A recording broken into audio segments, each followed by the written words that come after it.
नमस्ते, स्वागत है आपका जीनियस एकेडमी साइंस की रेगुलर क्लासेस के अंदर।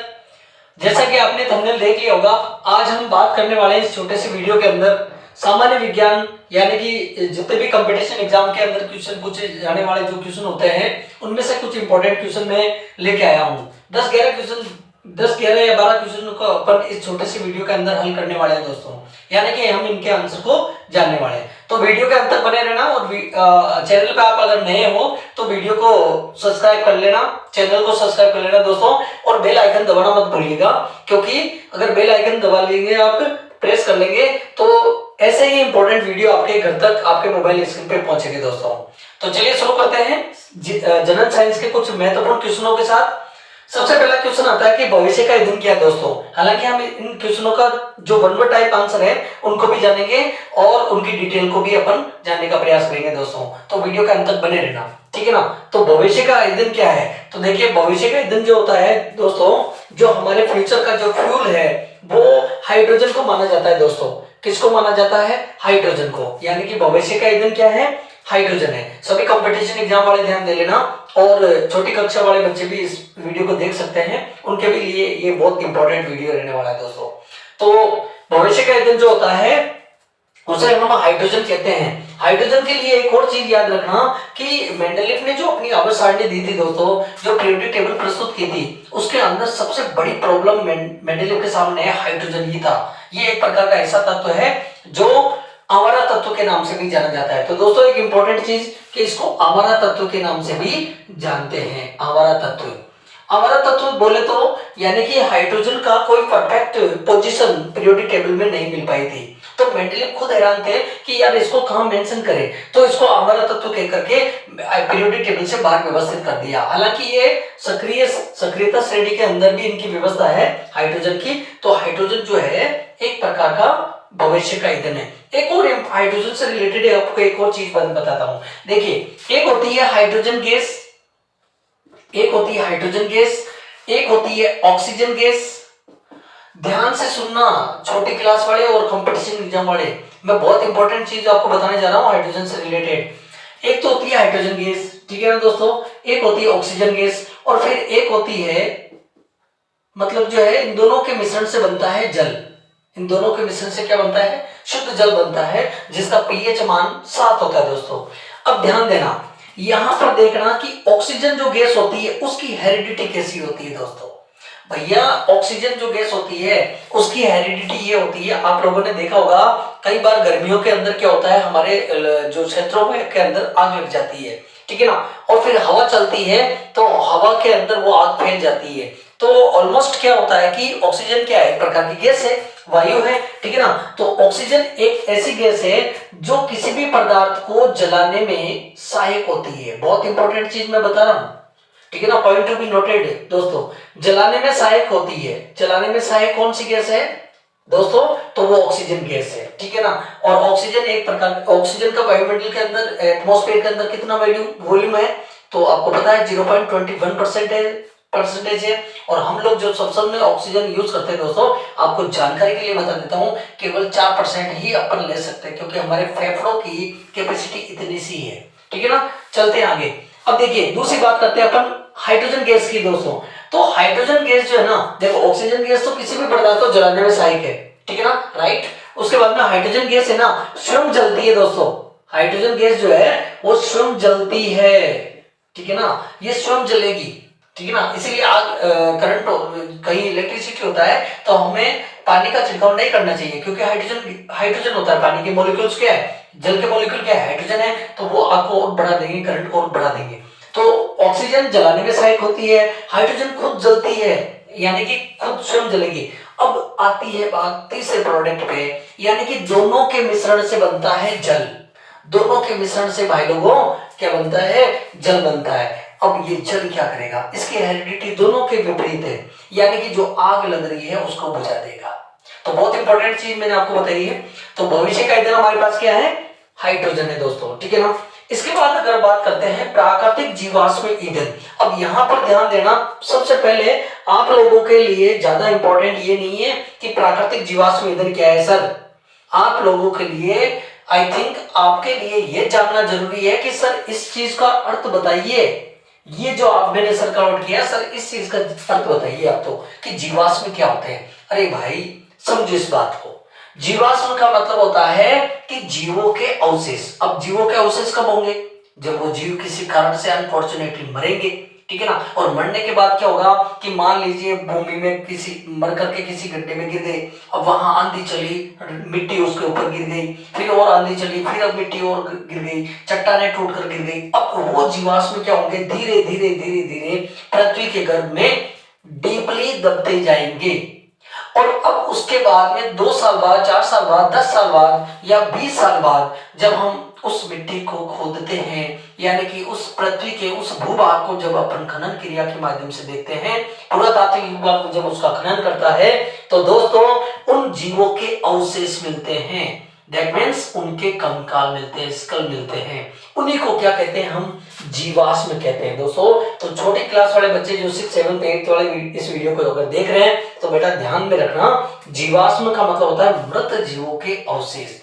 अब ध्यान देना, ये जीवाश्म 2 प्रकार के होते हैं। एक होता है नवीन जीवाश्म और दूसरा होता है आदिम जीवाश्म। अब यहाँ पर नाम में इंफॉर्मेशन है। आदिम शब्द का मतलब क्या होता है, पुराना, और नवीन का मतलब क्या होता है, नया। जो मृत जीवों के अवशेष है अगर कम गहराई पे हैं तो वो नवीन जीवाश्म होंगे, और जो बहुत ज्यादा डीपली गहराई में है वो आदिम होंगे। आदिम का मतलब होता है पुराना, ठीक है ना, ओल्डेस्ट। तो प्राकृतिक जीवाश्म ईंधन जो है हमारे पास है कोयला और पेट्रोलियम। दोस्तों याद रख लेना, बहुत इंपॉर्टेंट चीज है, कई बार कंपटीशन एग्जाम में पूछा गया है, कोयला और पेट्रोलियम। अब ये कोयला और पेट्रोलियम जो है ना, इनकी उत्पत्ति कैसी हुई है, हम इस चीज को किसी आने वाले नेक्स्ट वीडियो के अंदर डिटेल में जानेंगे दोस्तों, ठीक है ना। तो फिलहाल आपके लिए इतना सफिशिएंटली होगा कि प्राकृतिक जीवाश्म ईंधन जो है हमारे लिए क्या है, कोयला और पेट्रोलियम है। ओके, चलते आगे। शुष्क बर्फ क्या है, तो दोस्तों ठोस कार्बन डाइऑक्साइड को हम शुष्क बर्फ कहते हैं। कार्बन डाइऑक्साइड जो है वो ठोस है तो उसको अपन क्या कहेंगे दोस्तों, शुष्क बर्फ कहेंगे। ओके, विद्युत फ्यूज किसका मिश्रण होता है दोस्तों, तो विद्युत फ्यूज के लिए एक चीज तो आपको पता होना चाहिए कि तांबा यानी कि कॉपर, ठीक है ना, Cu, हम Cu यूज कर सकते हैं, और जनरली अपन इसके साथ में टिन Sn, हम Sn यानी कि टिन यूज करते हैं। तो तांबा और टिन हम यूज कर सकते हैं विद्युत फ्यूज के लिए।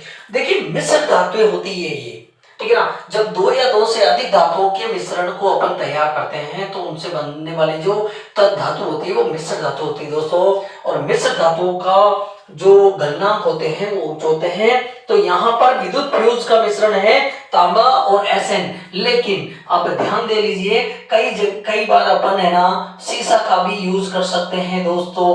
पीबी का मतलब होता है लेड भाई लोगों, तो पीबी का मतलब लेड होता है यानी कि सीसा। ओके, चलते हैं अगले क्वेश्चन की ओर। विटामिन ए की कमी से कौन सा रोग होता है, बहुत ही इंपॉर्टेंट चीज आ रही है सामने।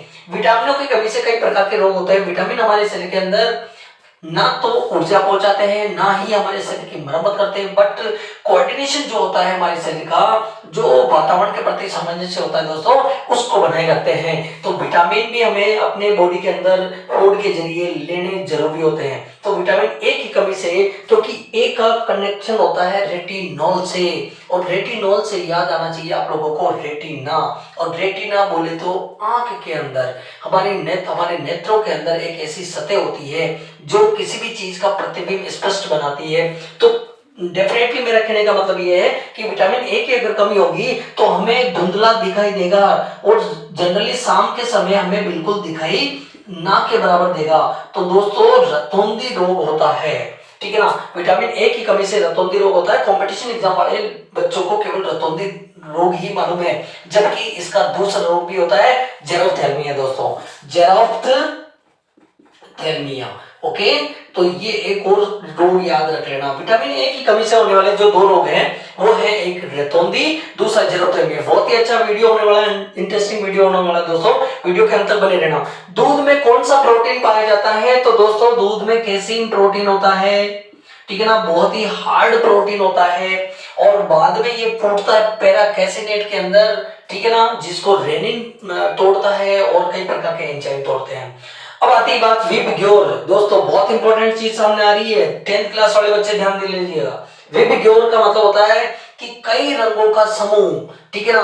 V का मतलब वॉयलेट होता है, I का मतलब इंडिगो, B का मतलब ब्लू, G का मतलब ग्रीन, Y का मतलब येलो, O का मतलब ऑरेंज दोस्तों, और R का मतलब रेड। तो आप देख लीजिए इसमें कॉमनली क्वेश्चन पूछा गया कि मध्य वाला रंग कौन सा है, तो आप इधर से 3 छोड़िए, इधर से 3 छोड़िए, लेफ्ट एंड राइट कॉम्बिनेशन से दोस्तों आपको पता चलेगा कि विविग्योर के अंदर जो मध्य का रंग है वो रंग होता है हरा। बिल्कुल सही है, ठीक है ना। हरा रंग जो है विबग्योर का। अब विबग्योर क्या होता है, क्या कंडीशन है, क्या पोजीशन है, और किस प्रकार से प्रिज्म में विजिबल लाइट गिरती है तो फिर वो कैसे डाइवर्ट होता है, उसके लिए अपन अलग से वीडियो बनाएंगे दोस्तों, ठीक है ना। कोशिका की खोज, बहुत ही अच्छा, वेरी इंपॉर्टेंट क्वेश्चन सामने आया है दोस्तों। कंपटीशन एग्जाम वाले बच्चे ध्यान रखेंगे कि कोशिका की खोज की थी रॉबर्ट हुक ने। किसने की थी? रॉबर्ट हुक ने, ठीक है ना। याद रखना इस वैज्ञानिक का नाम, रॉबर्ट हुक ने कोशिका की खोज की दोस्तों 1665 ईस्वी में। कौन सी ईस्वी में? 1665 ईस्वी में। लेकिन ये ज्यादा इंपॉर्टेंट नहीं है, इससे भी ज्यादा इंपॉर्टेंट है कि रॉबर्ट हुक ने जो कोशिका की खोज की दोस्तों, वो कैसी कोशिका थी? तो वो मृत कोशिका थी। ये बहुत इंपॉर्टेंट क्वेश्चन है, मृत कोशिका थी। तो रॉबर्ट हुक ने जो कोशिका की खोज की थी वो कारकैदा नामक प्लांट के अंदर वो मृत कोशिका थी।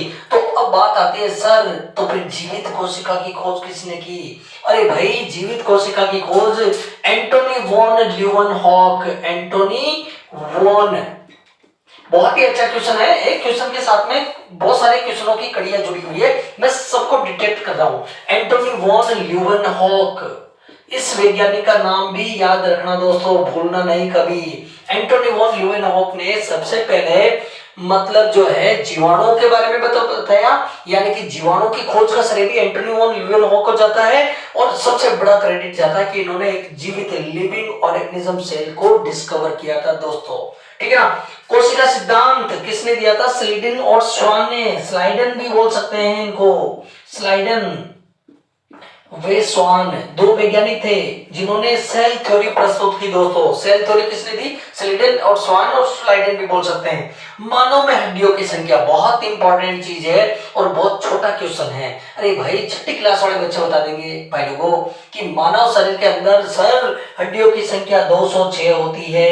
बट बात ये आती है कि जब बच्चा छोटा होता है, जब वो शिशु अवस्था में होता है, तो उसकी हड्डियों की संख्या कितनी होगी? बिल्कुल सही सर, क्वेश्चन ये भी अच्छा है। तो 378 होती है, फिर रह जाती है 370। और भैया जब वो बच्चा बड़ा हो जाता है, मतलब टीनेजर के अंदर आ जाता है, तो 206 हड्डियां रह जाती है। अब अगर हड्डी टूटती है तो उसका एक ट्रीटमेंट होगा, बट हड्डी इधर उधर संख्या में बढ़ेगी घटेगी नहीं। लास्ट एंड फाइनल क्वेश्चन आता है इस वीडियो के अंदर कि ध्वनि तरंगों का सर्वाधिक वेग किसमें होता है सर? तो ध्वनि तरंगों का सर्वाधिक वेग होता है दोस्तों भाई लोगों ठोसों में। किसमें होता है? ठोसों में। तो उम्मीद करता हूं इस छोटे से वीडियो के अंदर 10, 11, 12 क्वेश्चन आपके कंप्लीट हो चुके होंगे दोस्तों, ठीक है ना। तो मिलेंगे अगले वीडियो के अंदर इसी प्रकार के इंटरेस्टिंग वीडियो के साथ। तब तक के लिए goodbye, thanks, take care. और एक चीज और ध्यान रखें, अपने आसपास साफ सफाई रखें, क्योंकि स्वच्छ भारत मिशन अभियान का भी हमें पूर्णतः ध्यान रखना होगा दोस्तों।